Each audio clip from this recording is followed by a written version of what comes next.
dan jelaskan konsep-konsepnya Pak. Pengelolaan sampah yang selama ini adalah tergantung dari inisiatif masyarakat di lingkungan masing-masing. Yang biasanya ada istilah rumah kompos. Rumah kompos itu semua sampah organik dipilah, kemudian dicacah pakai mesin pencacah, baru dijadikan kompos. Ini pun baik, tapi ada yang lebih baik lagi.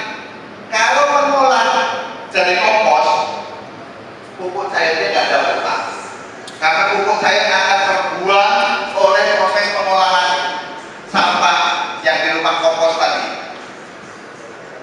Paham maksudnya Pak ya? Kalau kompos itu tidak menghasilkan pupuk cair seperti yang Bapak terima itu, hanya kompos. Kompos itu ampasnya nanti kita bisa lihat di sana.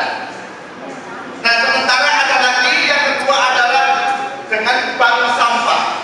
Bank sampah adalah kegiatan yang sering rutin dilakukan oleh para pemulung yang pernah masuk ke komplek perumahan kita, tapi diorganisir. Itulah namanya bank sampah.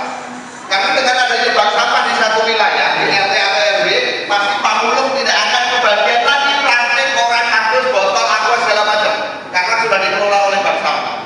Nah, sekarang bagaimana memberdayakan bank sampah menjadi fungsinya itu ada dua. Selain mau mengolah sampah yang anorganik dari kertas, dari botol, dari koran, dan yang lain-lain, itu kan dapat uang instan kalau dikumpulin dijual juga toh.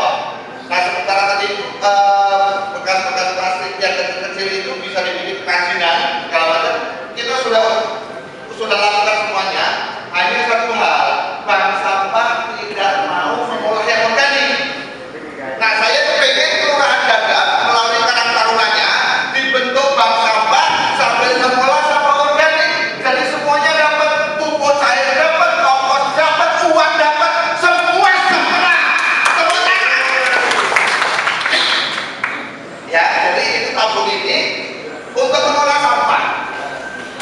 Sampah organik diolah dari pupuk dan diolah dari kompos. Pupuknya ada dua, pupuk cair dan kompos organik. Kompos itu sebenarnya bukan pupuk Pak. Kompos itu adalah humus atau media tanam, ampas sampah organik yang sudah difermentasi. Karena kalau nanam pohon dengan kompos tanpa diberikan pupuk juga tidak akan subur. Karena justru pupuknya adalah dicairan air lindi tadi yang dihasilkan di TV tadi itu di setel lagi di rumah. Air lindinya tidak terbuang. Air lindi itulah yang dijadikan pupuk organik cair yang seperti dalam botol ini. Ya, jadi ini fungsinya ada banyak sekali. Dijamin tidak lalat, dijamin tidak bau, dijamin bisa menghasilkan pupuk, tidak perlu beli pupuk organik kimia, cukup dengan pupuk ini. Di rumah bisa membuat sendiri dan hasil kompos itu juga sangat luar biasa karena lebih dari 21 hari. Kalau kampung ukuran seperti ini digunakan untuk satu rumah tangga dengan 5 kakak jiwa, suami istri anak 2 pembantu 1, ini cukup 1 tahun 2 bulan. Dengan 5 kakak jiwa dalam satu rumah tangga menggunakan tabung yang sebesar ini, sampahnya Bapak 1 tahun 2 bulan masuk ke sini. Setiap hari sampah masuk, semprot di aplikator, tutup, besok masuk lagi, tutup, besok masuk lagi, tutup terus.